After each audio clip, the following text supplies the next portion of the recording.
Remember that?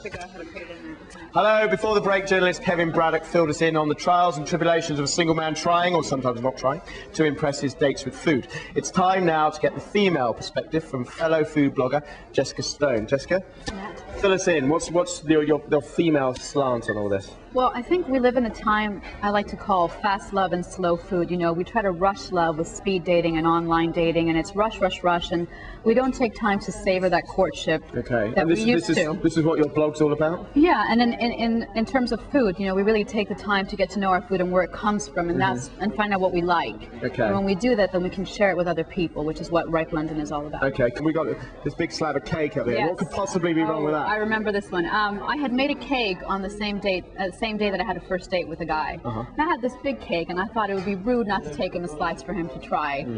And the minute he saw it, his face went as white as the wedding dress he thought I had already bought to trap him with. Really? And it was a nice date, but about a week later he emailed me to say, "Thank you very much. Great to meet you. Thanks for the cake, but I think you're looking for something a bit more serious than I am at the moment." American men are very... I mean, is dating in America much different to dating here? Well, I think we date more. So we try a lot of things. And I always say you should date a lot. You should taste a lot. You should find out what you like. Yeah. Now, what's this little creation here? This was a very nice date that I had with a guy. He made me close my eyes and drove me to this wine vineyard. And just brought out this wonderful picnic basket filled with all sorts of things that he had made. And I can't remember much. It was nothing fancy, but... At what point did you open your eyes during this day? When the picnic basket came out, and there was this fruit salad, but it was the way he insisted on pouring the cream on the fruit salad for me. Really? And it just worked. And I can't remember.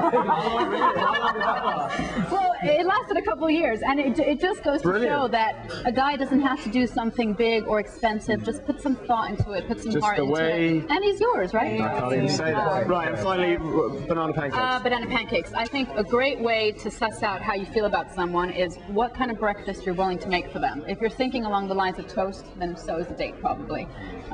So this is one way to wow them. But of course, the ultimate test is... the following morning. So you've done pretty well so far. Morning. Okay. So yeah, and it's also great with the best test is though, will they make breakfast for you? That's the ultimate test. Well, guys, thank you very much for that.